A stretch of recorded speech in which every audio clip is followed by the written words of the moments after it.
This video discusses the tragic and disturbing murder of an 8-year-old child, including details of assault and death. Viewer discretion is strongly advised. If you are sensitive to crimes involving children, please consider skipping this video. All information is based on public court records, police reports, and news sources. Please like and subscribe to this channel. In the quiet, suburban town of Tracy, California, nestled in the San Joaquin Valley, about 60 miles east of San Francisco, life in 2009 seemed ordinary for most residents. Tracy was a growing commuter city, known for its affordable housing, mobile home parks, and tight-knit neighborhoods. But on March 27, 2009, that sense of normalcy shattered when 8-year-old Sandra Cantu vanished from the Orchard Estates mobile home park. What began as a frantic search for a missing child soon unraveled into one of the most disturbing child murder cases in American history, a crime that exposed the darkest secrets lurking behind the facade of trust and community. The perpetrator wasn't a stranger lurking in the shadows. It was Melissa Huckaby, a 28-year-old Sunday school teacher, mother, and neighbor who lived just a few trailers away. Her actions would scar the city forever, raising haunting questions about motive, mental illness, and the capacity for evil in unexpected places. This expanded account draws from police reports, grand jury testimonies, autopsy findings, court documents, and investigative summaries released over the years.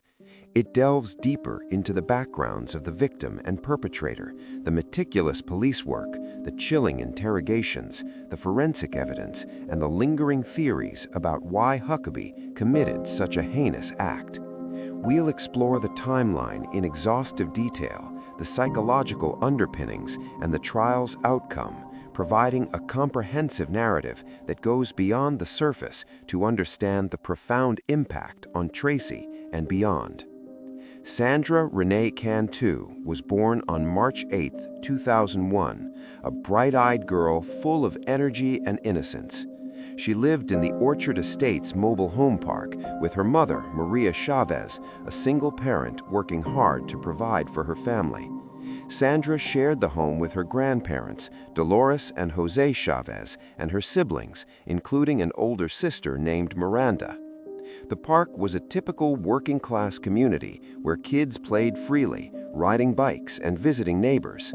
Sandra was known for her playful spirit. She loved Hello Kitty, jumping on trampolines, and spending time with friends. Neighbors described her as loved by everyone, a child who would spend her days running around the park and playing with the other children. From a young age, Sandra exhibited a sense of independence. Reports from the grand jury transcripts revealed that even at age 4, she was often seen wandering the park alone, chatting with adults like her neighbor's grandfather. This freedom, while common in the close-knit environment, would later be scrutinized as a factor in her vulnerability. Sandra attended Jacobson Elementary School, where she was in the 2nd grade. She was a happy child, but her family life wasn't without challenges. Her mother juggled multiple jobs, and the household relied on extended family support. Despite this, Sandra's infectious smile and outgoing nature made her a beloved figure in the park. Tragically, Sandra's life was cut short just weeks after her 8th birthday.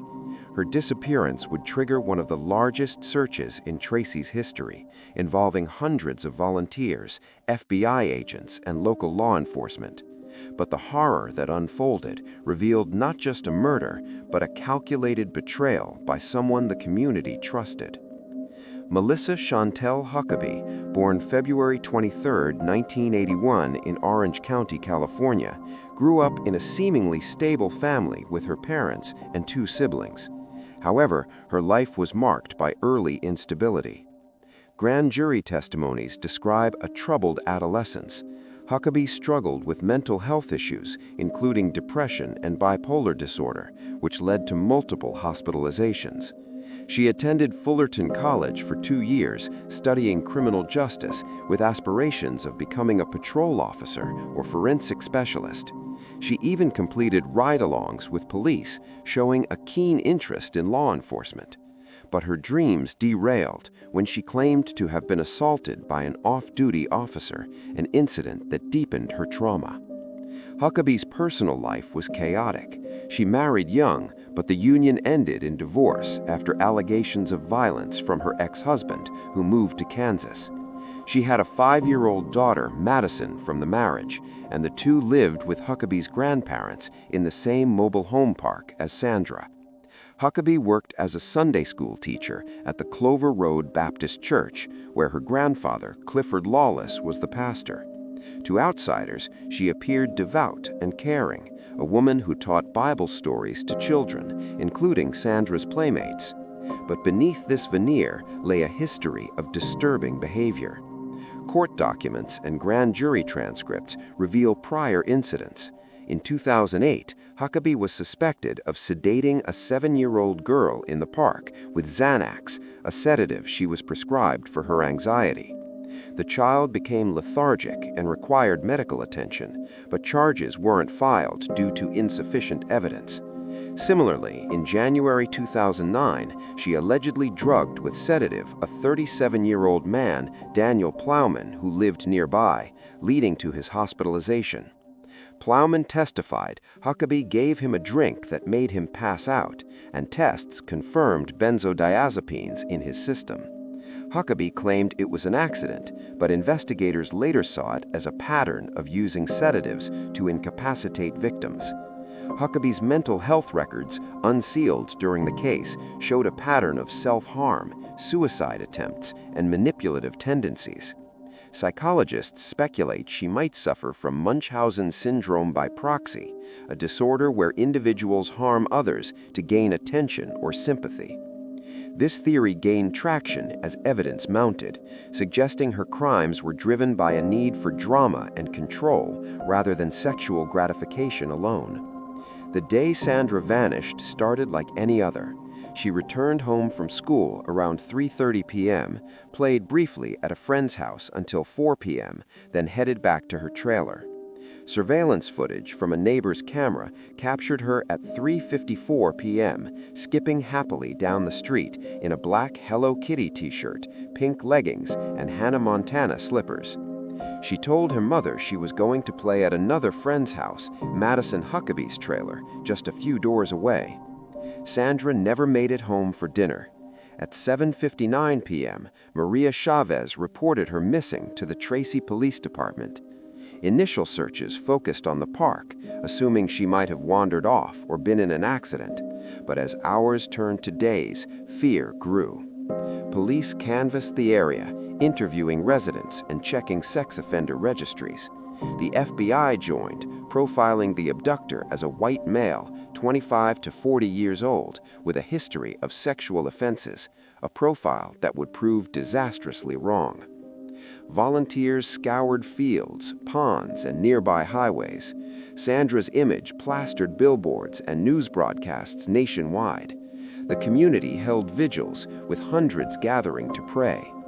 Huckabee inserted herself into the search early on. On the day Sandra disappeared, she texted Chavez about a stolen suitcase from her car, an odd detail that raised eyebrows later. She attended vigils, appearing distraught, and even approached officers with a note she found on the ground. 10 agonizing days later, farm workers draining an irrigation pond 2 miles from the park spotted a black Eddie Bauer suitcase floating at the edge. Inside, zipped shut and weighted down, was Sandra's body. She was naked from the waist down, with contusions on her head and body, and a cloth noose around her neck. The suitcase was tied with a cord matching blinds from the Clover Road Baptist Church. Autopsy results were horrifying. Sandra was sedated with alprazolam, a sedative Huckabee was prescribed for her anxiety. She was brutally assaulted with a foreign object, a rolling pin found at the church, bent and smeared with Sandra's blood and DNA. Cause of death was asphyxiation from the noose, fashioned from a torn church blind cord. Investigators estimated she died within 85 minutes of the surveillance video, suggesting the murder occurred quickly after abduction. The pond's location was significant. Huckabee had truthed there before, and a sticky note in her car listed the crossroads. Police hadn't publicized the body's discovery yet, making Huckabee's found note even more suspicious. Huckabee's involvement surfaced almost immediately. On March 27th, the day Sandra vanished, she called police to report a stolen suitcase, the exact model found with the body. In her first interview, she confirmed it was hers, bought on clearance. Detectives found her story odd. Why report a cheap suitcase the day a child goes missing? During a vigil on April 5th, Huckabee approached officers, hyperventilating, with a misspelled note, Cantu Suitcase, water, with pond coordinates. Grand jury transcripts describe her as hysterical, claiming she kicked it on the sidewalk, but the note matched paper from a spiral notebook in her home, with indentations of letters like N from throne, aligning perfectly. Police searched Huckabee's trailer, finding the notebook, Xanax bottles, and computer searches for a similar case, a 4-year-old Israeli girl subjected to horrific abuse and ultimately asphyxiated in a suitcase and dumped in water. A sticky note in her car had the pond's address. At the church, they discovered the bloody rolling pin and missing blind cord. Huckabee's history emerged: the drugged child and man. Witnesses testified she was alone at the church on March 27th, unloading items from her car, including the suitcase. Huckabee's interrogations, detailed in grand jury transcripts and police reports, span hours and reveal a master manipulator crumbling under pressure. On April 6th, after the body was found, Detective Nate Cogburn interviewed her. "I have some photos I want to show you. One of your suitcases was missing or stolen." "Yeah, stolen the same day Sandra went missing." She confirmed the suitcase photo matched hers. When shown the pond image, she said, "That makes me nauseous to know she's in there." Cogburn pressed, "Help me understand how Sandra ends up in your suitcase. Somebody stole it and used it to hide her." As evidence mounted, a second interview on April 7th turned confrontational. Huckabee boasted of her criminal justice studies. "I wanted to do forensics, but I was assaulted by an off-duty officer." Small talk shifted to the note. "I saw Cantu on it, picked it up. It said, suitcase, water." Cogburn noted the coincidence. "Your suitcase stolen, the note mentions a stolen suitcase. Trippy, right?" "Yeah, kind of bizarre." He revealed the notebook match. The paper fits exactly, covers the indented N from throne. "I didn't write it. I gave notebooks to kids like Sandra." Then the sticky note. "Why did you write the location?" "I looked it up after finding the note, went to search myself." Cogburn. "I think you wrote it to help us find her." By April 10th, arrested for murder and kidnapping, Huckabee requested to speak again. "It was an accident. Sandra hid in the suitcase to scare the girls. I forgot about her, drove to the church. She wasn't breathing." But forensics contradicted. "She was assaulted. We found the rolling pin." "I didn't do that. I spilled water with pills on her." Shifting stories. "Voices told me I killed her." Finally, under pressure, "I drugged her with sedatives, assaulted her in a horrific manner to make it look like a man did it." Cogburn. "Why?" "I don't know. I'm a psychopath." No clear motive emerged. Huckabee denied sexual intent, claiming it was staging. Forensics sealed the case. Sandra's DNA on the rolling pin, matching cord, Xanax in her system. Huckabee's computer had articles on child murders. Grand jury heard from 20 witnesses, including Plowman. "She drugged me with sedative. I woke up disoriented." The 7-year-old girl's mother testified. "My daughter was lethargic after playing at Huckabee's." Prosecutors added charges for these sedations, but dropped them in the plea. Indicted August 17, 2009, on murder, kidnapping, horrific abuse, Huckabee faced death. But on May 10, 2010, she pleaded guilty to first-degree murder and kidnapping, avoiding execution. Other charges dropped. On June 14, 2010, Judge Linda Loftus sentenced her to life without parole. Huckabee apologized. "I owe you an explanation, but I still cannot understand why. This is a horrible tragedy." Chavez, "No forgiveness. Why my daughter?"